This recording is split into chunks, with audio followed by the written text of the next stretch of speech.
Hi, and welcome to the 9th episode of the American Songbook Association Sunday Sessions. I'm Carolyn Montgomery. I'm the Director of Education for the American Songbook Association. Our mission is to preserve and promote great American musical legacies, jazz, musical theater, and the American Songbook in several ways. One of them is through our official magazine, Cabaret Scenes. Oh, look who's on the cover. Cabaret Scenes, it's been covering live performance for 26 years. We also have an education department that brings these wonderful musical legacies into all 5 boroughs of schools in New York City. And due to the pandemic, we're bringing it to lots of students across the globe. We do that by bringing wonderful performers. We have a YouTube channel now because, of course, we can't bring the performers into the schools. And we hope that you'll subscribe to both of our YouTube channels. The one that you're watching on now, it's the Cabaret Scenes YouTube channel, and also our ASA education channel. We have a lot of student viewers, and because of our education program, and we can see them, I'm going to turn this on. Hold on. And they're watching because they want to learn from some of the best in the business. And our guest today certainly fits those shoes. He is a playwright. He has had written and produced over 20 plays that have been produced on Broadway and across the planet. He is a screenwriter, an actor, and the grand doyenne of drag. He is the wonderful Charles Busch. And any minute now, there he is. Hello, Carolyn. It's the introductions that are hard because I can't say, welcome to the stage, it's like, welcome to his, I'm in my living room. And I think, welcome to his living room, Charles Busch. I'm liking it. I tell you, I don't know. I sometimes I'm sort of like a less frenetic Emily Dickinson, and I kind of like not leaving the house, Yeah. Kind of into the Zoom, to be honest. Yeah. No, well, and the commute is wonderful as well. The not having to. I teach online, and I used to have to go to different hotels to speak and teach and things like that. And I don't have to do that anymore. I sort of just zhuzh up a tiny bed. And how are you? Tell me how you've been during this pandemic time. I suppose I really should say, it's just been a nightmare. It's so awful, but I'm really having kind of a wonderful time because, I just happen to be really busy. Yeah. Thank God, because it would just be horrible if you were quarantined and had nothing to do. But I was fortunate that I was very busy working on a book that I finished, and then more excitingly, I had my friend Carl Andrus, who's been my great collaborator for about 20 years in theater. We wrote a movie together, and very quickly it all came together, and we shot the film last month. How did you manage to do that? And we're in the editing room right now. Well, it was a little scary. And at one point I was so worried, just, oh my God, if there's a spike, we're screwed. Yeah. But we had very, very strict SAG protocols that could drive you crazy at times. We shot most of the movie in a studio up in Fishkill, New York, big studio they have there, and just 5 days of location work in Manhattan. And but the cast, we were all in kind of a bubble, and we all stayed in the same hotel, and we got tested every 3 days. But fortunately, it wasn't one of those terrible things. Brain swabs. No, I tell you, they had this lovely woman, Jennifer, who every 3 days would take a sort of a short Q-tip and very rather sensuously, and it would just do the massage just the very tip of your nostril. And I kept, me next. It's the closest thing to sex I've had in so long. I was just very into it. No, I miss it. Do you miss it? I miss it. It's not the same when you do it to yourself. It's a nasal experience. Yeah, no, it's not the same. It's also not the same when you get Nurse Ratched doing it to you and she swabs your brain. Oh, that wouldn't be fun. But this was good. Yeah, but anyway, and this poor fellow whose job was as COVID, I don't know, technician. I don't know what his COVID wrangler. Yes, wrangler. It was really a thankless job, and he had to constantly 6 feet apart, 6 feet apart, and it was a little hard when I was having a bedroom scene, with somebody. They could have got just hired one. Yeah. But I'll tell you, when it was all done, the last day we shot, we all got tested again, and out of 80 cast and crew, not one person became ill. So this guy, I thanked him, obviously, for doing his job and doing it so well. That is great. It's amazing, actually, that you were able to do it and wrap it, and not one person got COVID. That's good. I don't know if it would have happened right this month since things were spiking. We maybe did it just in the nick of time. Yeah. Well, I'm curious because the sheer number of plays written and performances under your belt and a novel, and it begs the question, do you work all the time or do you just work fast? Or both? I'm fast, honey. I've always been fast. I know that about you. Yes. I know. I'm fast. I mean, what's the process? A lot of these questions are sort of aimed toward our student viewers. Right. And some of them are like, whoa, he's done everything. I mean, it's not like you're not 94, but your rap sheet sort of reads like you are because you produced so much. I am disciplined.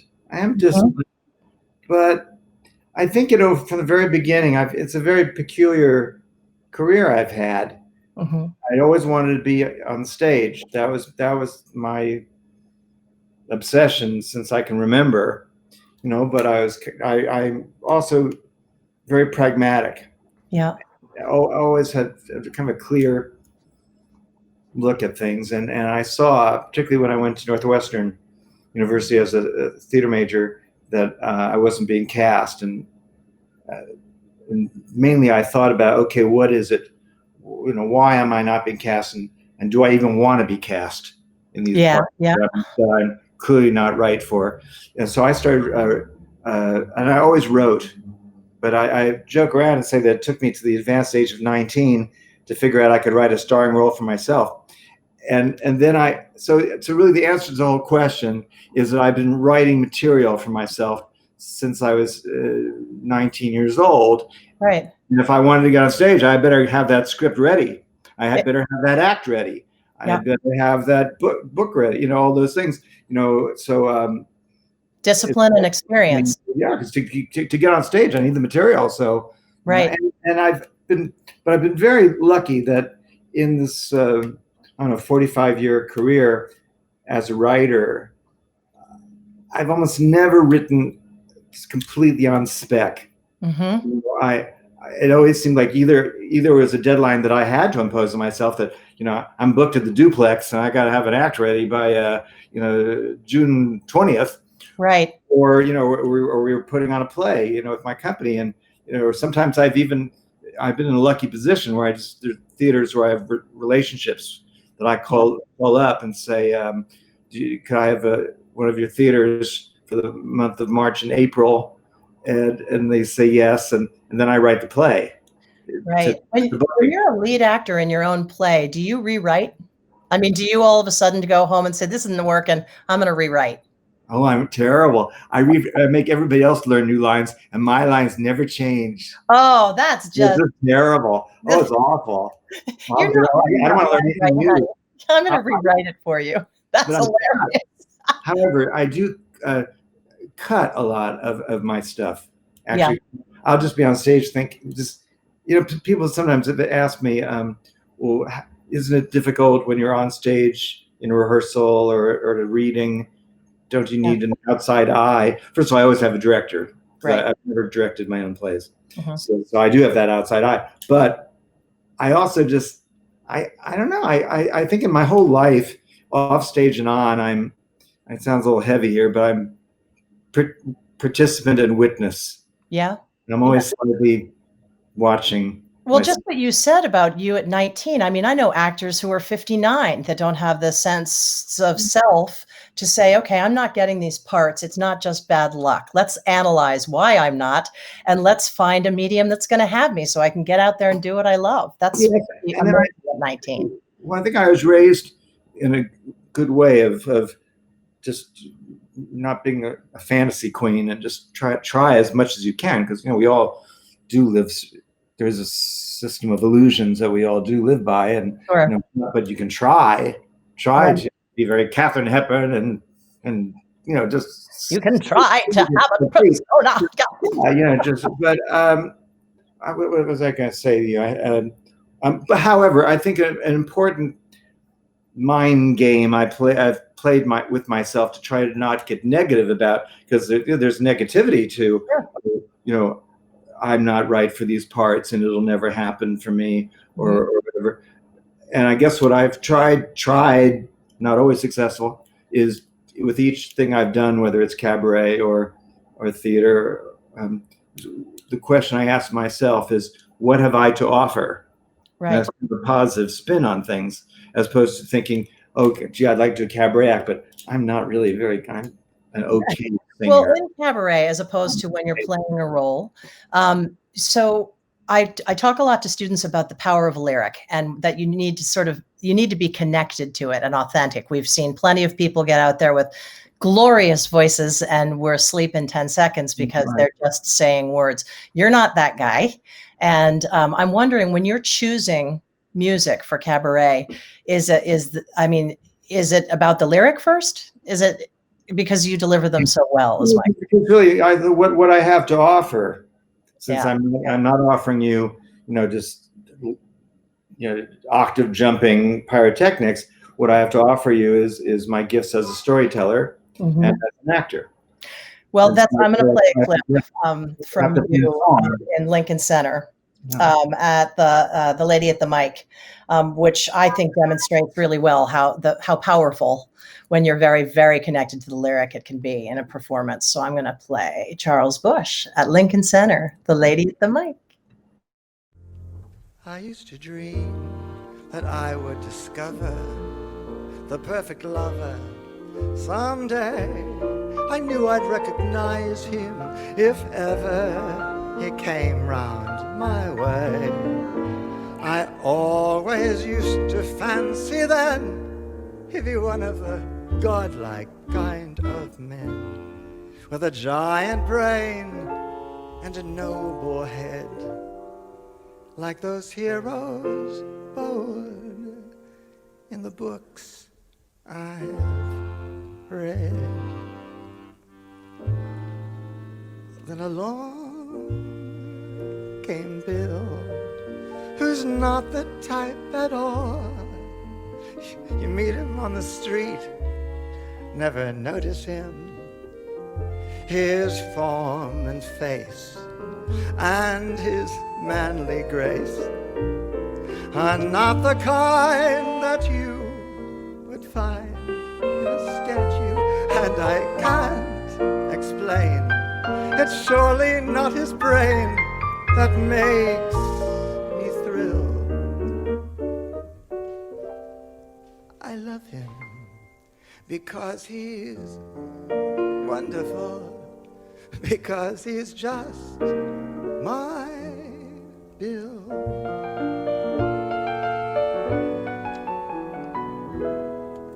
He can't play golf or tennis or polo or sing a solo or row. He isn't half as handsome as dozens of men that I know.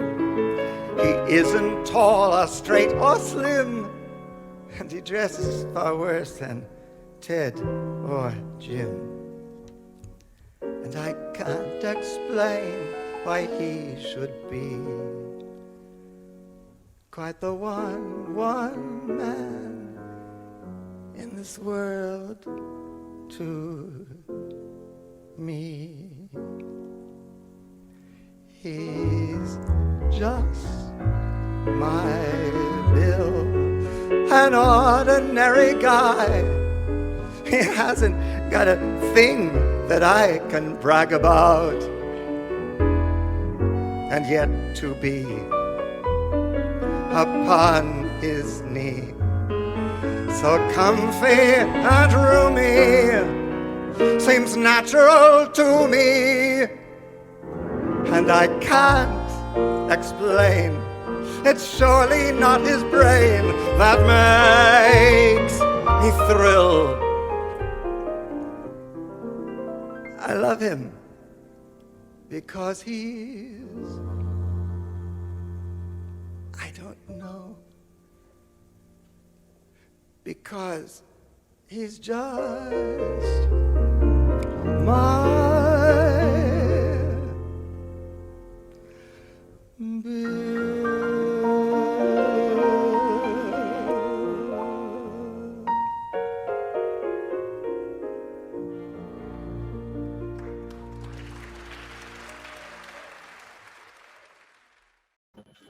If you're just joining us, that was Charles Busch, the lady at the mic at Lincoln Center, and this is Charles Busch at home.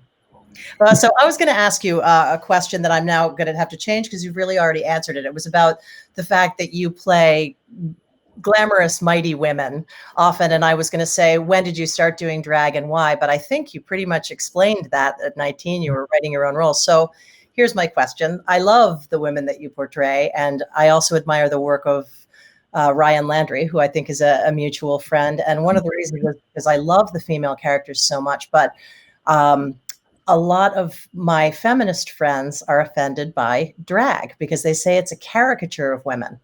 What do you have to say about that? Well, I can see their point. Drag performing runs such a gamut of styles, and every performer comes at it through imagery, either from their life or from pop culture or whatever interests them, and sometimes it's their style comes out of what your physicality is, what you look like in drag, or how you want to present yourself. Sure. I think that yes, there are some drag performers who come at it as a sort of the woman as sexual outlaw, and they're making a comment about being free of the shackles of masculinity. So it can come across as somehow I don't know what portrayal of women as sort of vulgar bitches or something.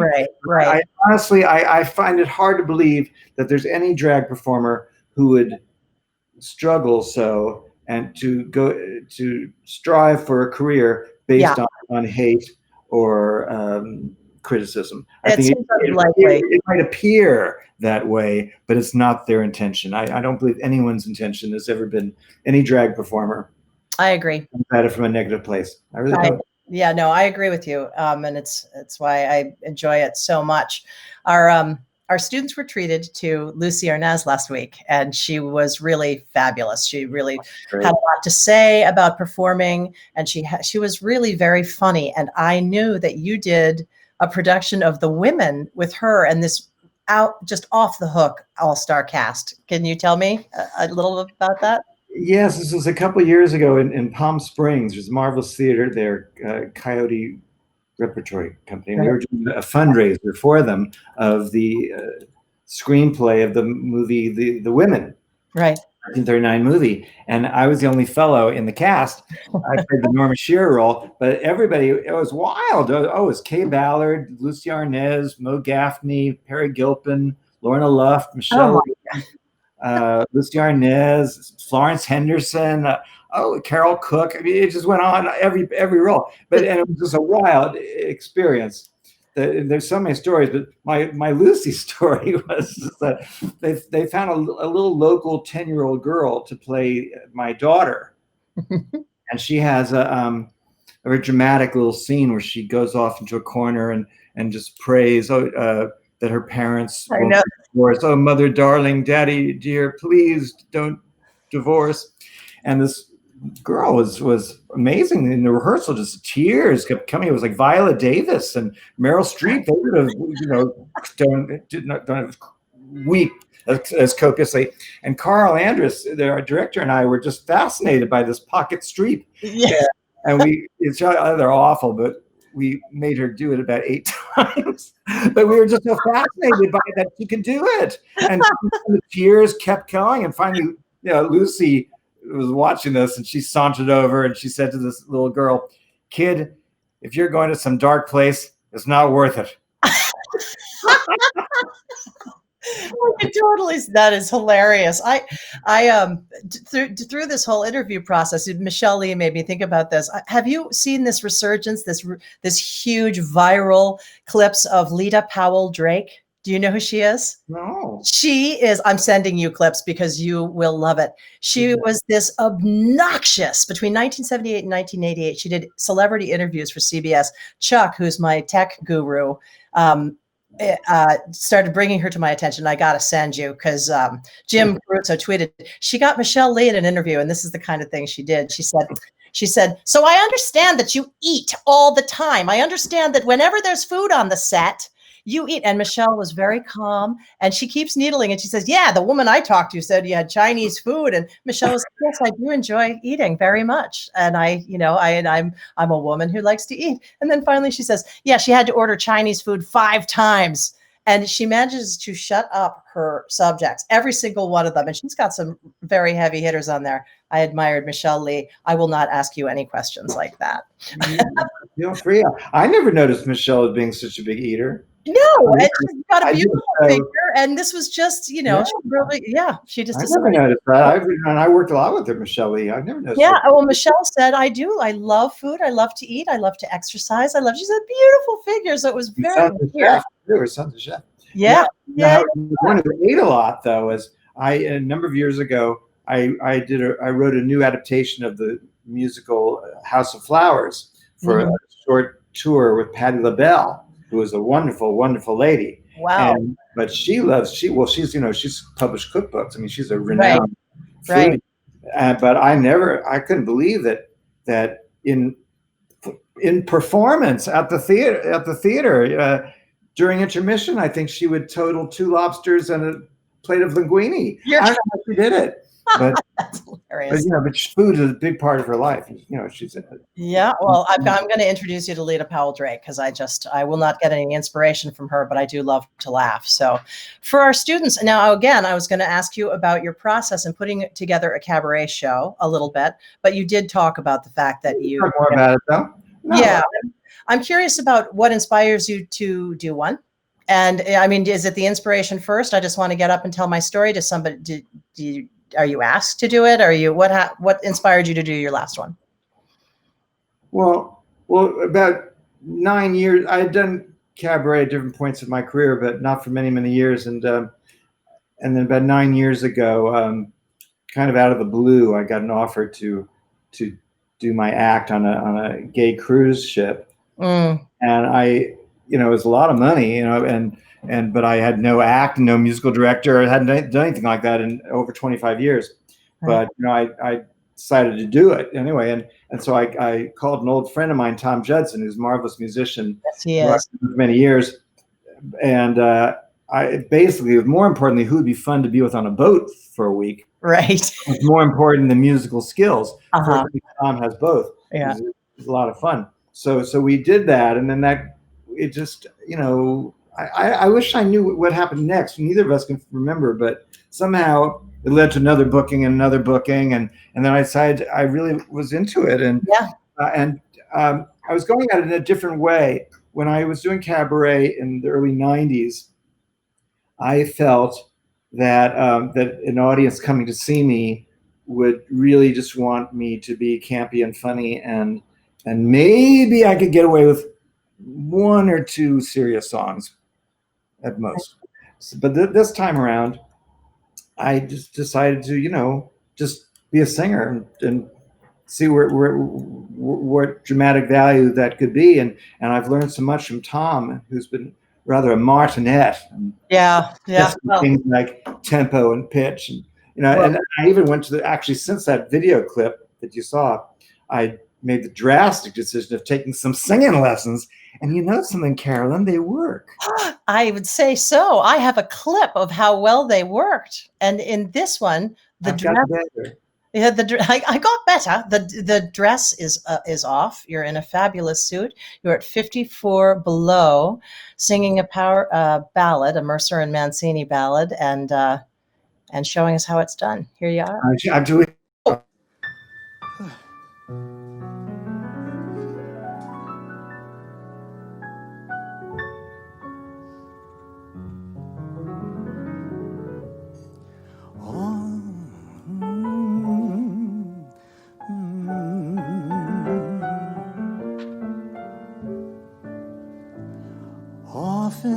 I think this sad old world is whistling in the dark.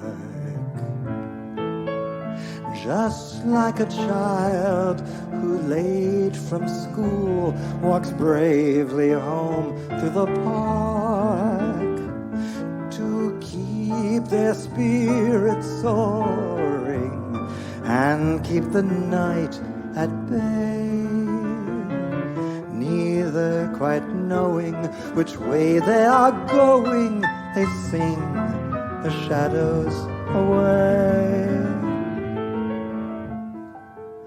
Often I think my poor old heart has given up for good, and then I see a brand new face and glimpse a new neighborhood. So walk me back home, my darling. Tell me dreams really come true. Whistling, whistling, here in the dark with you.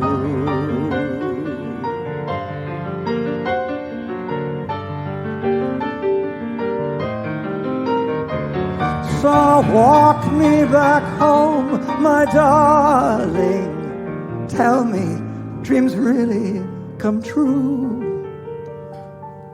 Whistling, whistling, here in the dark with you.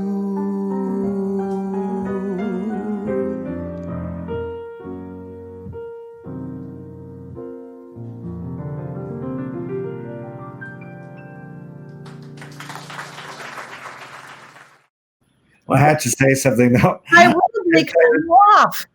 Well, it's just I came in too soon. I started to go, what? And then I thought, oh shit! So I immediately started going. Oh, na, na, na. I know. You know, it's funny. It's a great look because his face doesn't change at all. He just does one of those, looks at you and keeps playing, and you're like la la la. Perfect. Yeah. However, he would have, if he was a gentleman, he would have, just gone with me. But I know Tom, he would have stopped and said, "I think we should start again." Oh, no, that was, and the suits, your suits are, I love, there was a 60s show where you had a green brown suit and they're gorgeous. Is that, did you just decide, well, I love seeing you in a suit anyway. It's a wonderful, and I've got student questions. They're coming in. Well, and the suit was just that after doing this several different acts for a number of years in drag, it didn't quite, I didn't really understand it intellectually why I was in drag. I know if I'm doing a play and I'm playing a female character, then I'm in costume. But in this act, other than the fact that people sort of expected it, right. It didn't make sense since I'm Charles Busch and telling true stories about my life and singing Henry Mancini. So then finally, I just got to see what it's like out of drag and will I feel comfortable, and I did. And so I had a very talented designer, James Johansmeyer, make a suit that was a man's suit but had a kind of androgynous feel to it with the fabric and rhinestone. They're fabulous. Yeah, it's really a lot better. And for me, I have kind of androgynous nature, and if I wear a suit, I'm a woman wearing a suit. I go between both sexes rather freely. Yeah, well, this is one of the questions, which is, are you more comfortable in drag or as yourself? That is a student question. It's a mixture of things. I think at this point in the theater, I'm actually more comfortable playing a female character than a male character because that actress has done thousands of performances and that actor, not so many. So I think I am more comfortable. In Cabaret, I actually prefer not being in drag because, I tell a big part of my act is storytelling, is me literally telling anecdotes about my life. And when I was doing it dressed as a woman, even though I was still being Charles Busch, it's a little confusing. I limited some of my stories. I didn't want to tell a story that was really predicated on me being a guy. Right. So now there's, I'm completely uncensored.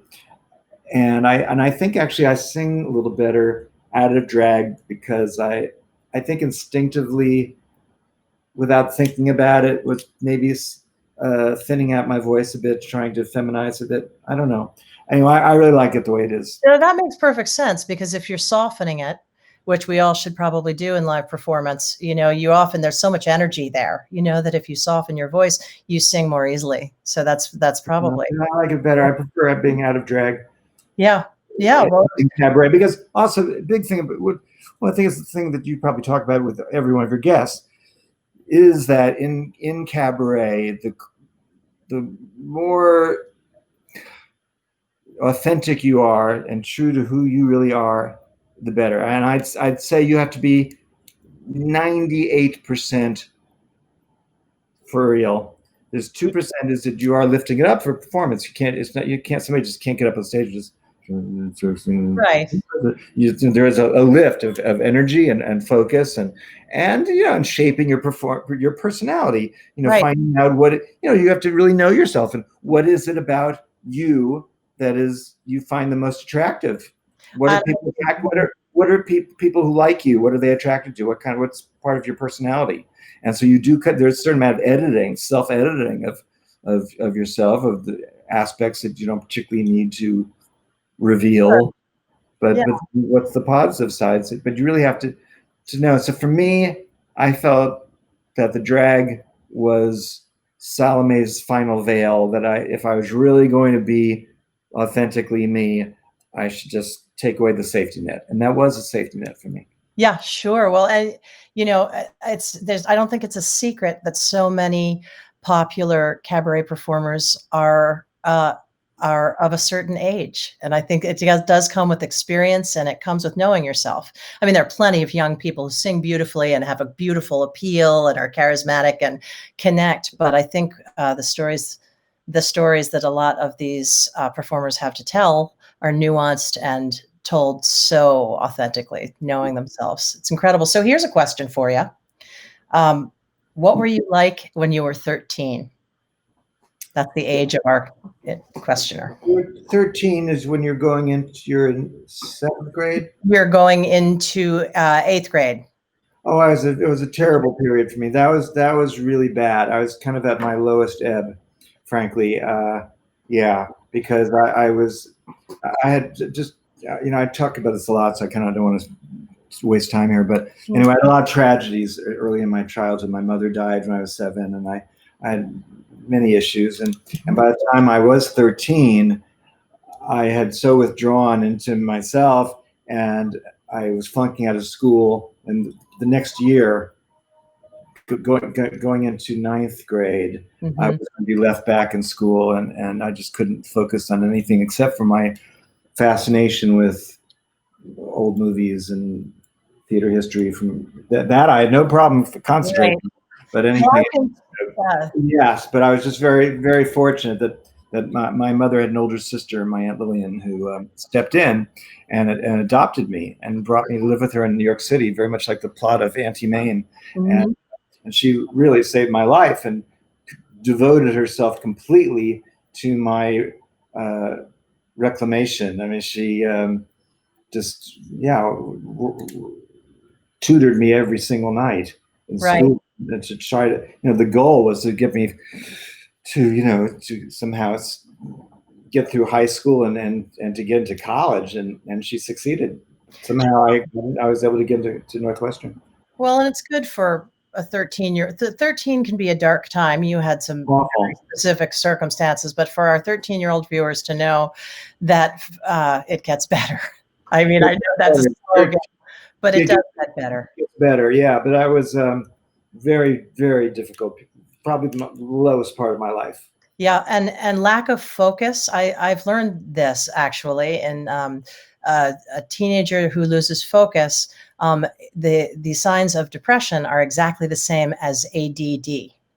And so a lot of children get diagnosed and with ADD when actually what they have, they're depressed. They can't focus. They can't. So it's a good thing to know. Yeah. And I found it with me, and I think that sort of feeling so lost can generate itself into many different ways. I mean, you can then get rebellious and get in trouble. But I think with me, I had all these psychosomatic illnesses. I never went to a doctor. There's never anything wrong with me, but I was just never, never felt good. I was always sort of nauseated, and I had all these, I always had my chapstick, my nasal inhaler. Oh yeah. Tums. I was popping Tums at 13. Oh my God. And it wasn't until, then I basically at 15, 16, I grew out of all that, and I've felt perfectly fine ever since. But 100 years later, when I was in therapy and I was talking to a shrink about it, and he was asking all sorts of questions. Well, were you ever sent to a doctor? No. Well, and he said, you were depressed. Yeah, exactly. I was depressed basically from the age of 7 to 16. And and that's you don't feel good when you're depressed. Right, exactly. And a holistic doctor once said to me that the first question she asks, a naturopath, is where does your pain go? And what do you mean? Well, some people get it in their stomach, and some people get headaches, and some people get it's a reflection of how you feel. Okay, so here's another question. What do you do for fun? It's fun. It's hard, since when your career is doing something that's kind of fun. Because I guess I don't know. Do I really do anything? Well, I do. I don't do it that often, but I have a art back. I'm sort of a gifted amateur artist, painter, and in fact, my main job to support myself throughout my 20s until I could earn a living in show business was as a quick sketch portrait artist on the sidewalk. Really? I'm actually pretty good. But I just I think the difference between a gifted amateur and a professional is that in the theater or even cabaret, I'm kind of fearless. I'll try anything. I'll dare to fail. And in art, visual art, I think, I don't like drawing hands, so I won't draw the hands. Right. But in my real field, that I wouldn't think that way. I'll try it. Yeah. And, I think it's also important for students to know that you have to get out there and do it. And it doesn't mean that in the very beginning of your career, you're going to be who you exactly want to be, but you have to get out there and do it, and I mean, it's a long process. There's certain incredible geniuses like somebody like Barbara Streisand, who at 19, it was all there. Yeah. And it was just all there. She knew who she was. And it was, she's refined it, and she learned various, things, but the basic thing was there, and so she became overnight success. Right. But for most of us, it's a process of figuring out who you are. Yeah, and if you're waiting on what do they say? Perfection is the enemy of the good. If you're waiting to be perfect, you're probably not going to get out there. So, the fearlessness is good. And then I'm just going to ask one last one. What kind of books do you read? I read a lot of biographies, and I'm just so hooked on showbiz. I read showbiz biographies, and I'm not terribly intellectual. No. Yeah, well, and I watch crappy TV. I don't watch any of these wonderful shows that are on. I think we're in a golden age of TV drama. I watch Survivor. I'm real lowbrow, honey. Survivor's been on forever. Have you always watched Survivor? I have not missed a single episode in all 22 seasons. Oh my God, that is a feat. That's my hobby. That's great. So I know you have just written a book. Yes. I've finished nothing. A book is never really finished. And I don't think it's even finished when it's published, because then, if there's a new edition, you end up rewriting it. Right. So I'm finished at the point that my agent is trying to find a publishing house. Right. And we're very encouraged. Again, it's a memoir I've been working on for so many years. It's a story of my life, darling, my fascinating life. Your life is fascinating. Well, I think it's an interesting life, and I think I have something to offer. Yes, you do. The reader. I didn't know really what kind of book I wanted to write for the longest time. I was just pouring out on the typewriter all these stories, but it could be. I thought, does it take me only up to the age of 30? Right. Or is it really just about my aunt and me? Or is it, then I go in the bookstores and I look on the shelves and I see, Tina Fey and Lena Dunham and them have books of just kind of comic essays that piece together as autobiography. I thought, maybe that's the way to go. Yeah. So I tried many different ways. That's what's taken me so long, but it turned out finally it's just pretty much a straight book that starts where I was born and up to today. All right. I can't wait to read it. And I am so grateful, as is the board of the ASA and Cabaret Scenes, for you being here. You are a delight, and I can't wait to read that book. And I'm going to close with a clip of you singing a song that I think has become a popular modern American standard, but doing it your very, very own way, as you have clearly lived your life. I admire you so much, Charles Busch, and thank you so much for being on today. It's been wonderful. All right. If I can see it. See, the problem is I get very smooth, and then all of a sudden I have to play a clip, and I'm like, I can't see the clip. Here we go.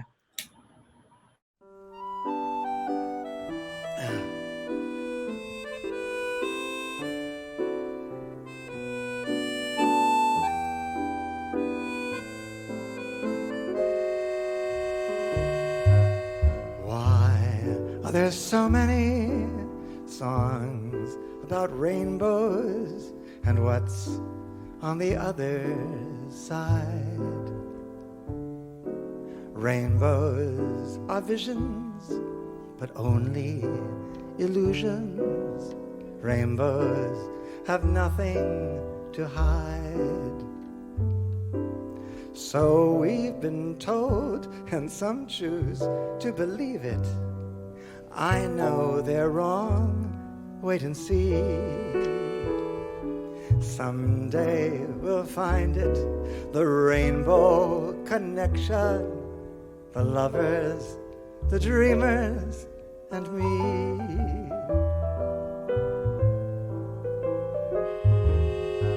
Who said that every wish would be heard and answered when wished on the morning star? Somebody thought it up, someone believed it.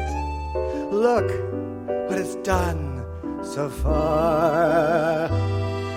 What's so amazing that keeps us stargazing, and what do we think we might see? Someday we'll find it, the rainbow connection, the lovers, the dreamers, and me. All of us under its spell, we know that it's probably magic. Have you been half asleep, and have you heard voices? I've heard them calling my name. Is it the sweet sound that called the young sailors? The voice might be one and the same. I've heard it too many times to ignore it. It's something I'm supposed to be. Someday we'll find it, the rainbow connection, the lovers, the dreamers, and me. La la la la la la la.